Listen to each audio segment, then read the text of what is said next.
Pain is a part of life, right? You cannot avoid it. Hard days, losses, painful setbacks. Every single man goes through them, and every single man has to go through them. So just because you're going through them right now, or whenever the hell you're gonna go through them, that's fine. They're part of life. You literally cannot avoid them. However, in my humble opinion, suffering is optional. I think suffering is optional. And I'll explain exactly what I mean by that. Suffering happens when you choose to stay in the pain, when you choose to replay the hurt, when you choose to let it define you. Y'all gotta understand, right? The reason why the victim mentality is so dangerous is because it turns every inconvenience into tragedy. It turns every single setback into a reason to quit. It turns every single, you know, obstacle into why me? Y'all asking the question, why does this always happen to me?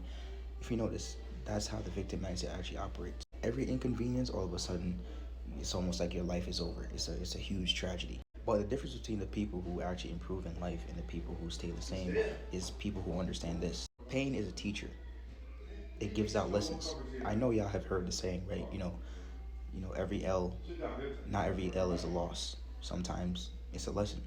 And I would argue more oftentimes than not, it's actually a lesson, not a loss. And also, the good thing about pain is it's also temporary. It's not permanent. And one thing that I've been able to do, especially when there's an obstacle, whenever there's pain, I wouldn't even say pain, I feel like I can't do anything, where I take a L, I use that as a lesson and I use it to sharpen myself. I learn from it, and I use lessons from that L to sharpen my skills. Because in my opinion, it's always my fault. If I do something and it's not up to par, or something goes wrong in my life, I could have did something better.